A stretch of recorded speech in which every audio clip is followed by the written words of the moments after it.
జెనీవాలోని ప్రపంచ వాణిజ్య సంస్థకి భారత రాయబారిగా ఎవరు నియమితులయ్యారు? Answer is Senthil Pandian C.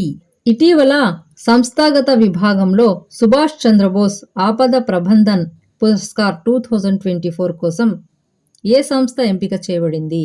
60 parachute field hospital UP.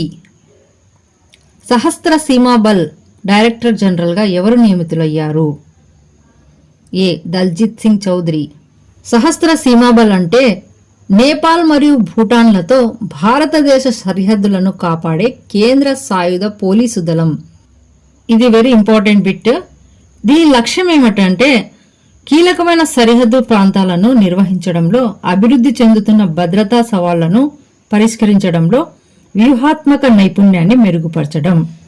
ఇటీవల ప్రతిష్టాత్మక freedom of city of London award ఎవరికి లభించింది? డి. అజిత్ మిశ్రా. ఇటీవల పుదుచ్చేరి కొత్త ప్రధాన కార్యదర్శిగా ఎవరు నియమితులయ్యారు? సి. శరత్ చౌహాన్.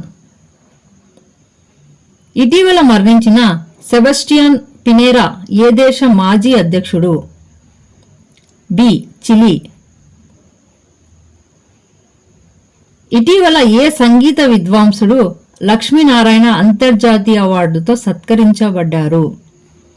బి. ప్యారేలాల్ శర్మ. క్రింది వారిలో ఎవరు 58వ జ్ఞానపీఠ్ అవార్డు గ్రహీతలుగా ఎంపికయ్యారు? Answer is C. గుల్జార్ మరియు జగద్గురు రామభద్రాచార్య. ఈ పురస్కారం 2022లో గోవా రచయిత దామోదర్ మౌజోకు ప్రదానం చేశారు. జ్ఞానపీఠ్ అవార్డు 1961లో స్థాపించబడింది. ఇది భారతదేశంలోని అత్యున్నత సాహిత్య గౌరవాలలో ఒకటి.